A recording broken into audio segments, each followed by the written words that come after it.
Hello, ladies and gentlemen. Welcome back to my MMA analysis thing.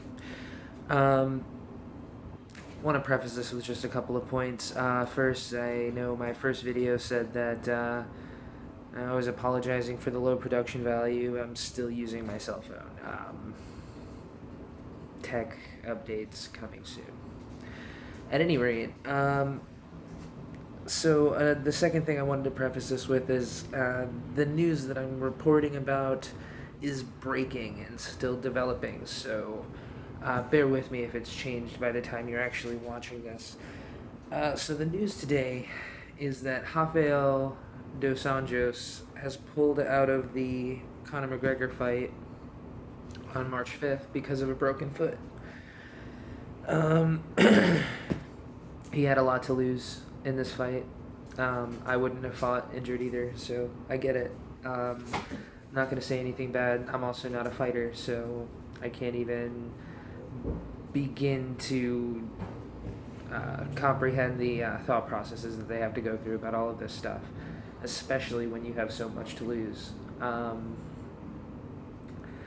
So with this news of the fight kind of falling through, a few different contenders have emerged.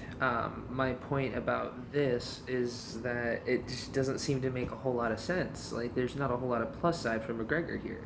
Like, the whole benefit of him going up to the 155-pound weight division was so that he could get that title. It's not exactly like he needs the money.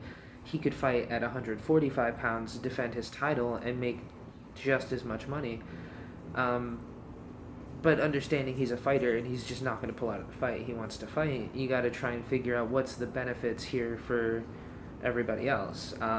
One of the biggest ones they're talking about, that most people are talking about, is Donald Cerrone. For one, I have a couple problems here. And it has nothing to do with how recently he fought. It wasn't a very long fight. He didn't seem to take much damage.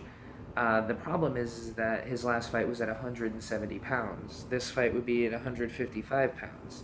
It's like, I understand it's not a very big cut, but it's still a weight cut right after a fight that came in proximity, very close to a fight right before that. It just sounds like a little unnecessary. Maybe he might need a little more time to have his body acclimate to be able to perform at his best, because McGregor's been working at fighting at this size for however long since the Jose Aldo fight. The next point being, what's the benefit here for Cerrone, really? Does it promise him a rematch with Dos Anjos if he wins? And if so, what does it mean about the fact that he got destroyed in his fight with Dos Anjos? No respect to, or rather disrespect to Donald Cerrone. He's one of my favorite fighters, but he just didn't perform well in that fight. And I don't know if that would have been a performance warranting a rematch.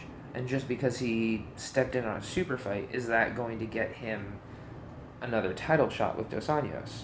Or is that going to be promised to McGregor once he's better? Really, what's the benefits here? I don't understand.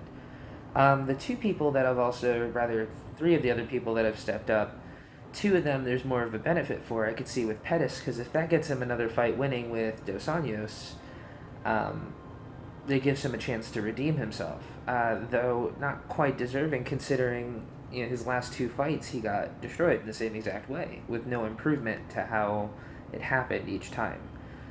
That being said, Diaz has a lot to gain from this. The notoriety, the payday, the hype on it's huge. And if it does put him in position for a title shot, he really is somebody who could gain from this. I don't know how he would do against Dos Anjos, who never really broke the two of them down, and how they compare to each other. I can't imagine it would be a terrible fight. I guess the only other contender would be, the only other one that I know of, besides Scott McCorkle and myself, is Uriah Faber. And Uriah Faber, whereas it would be a really good fight, and there's plenty of hype behind it, especially with the whole Ultimate Fighter season and everything, the coaching, It's at 155 pounds. It's just not the weight class he fights in. So what's the gain there? Does he get a title fight there? How does he stack up against Dos Anjos or anybody else at the sizes that they fight at in the 155-pound division? All in all, it's all breaking news. So we just got to see how it plays out. Honestly, I don't know who's gonna fight him, but I know he's gonna fight, and I know whoever he fights, it's gonna be a good fight. Um, just don't know what it means in the overall progression of things. But I guess that's it. So I'm going to continue watching out for breaking news, and that's all. So thank you for watching. I'll figure out how to sign these things off.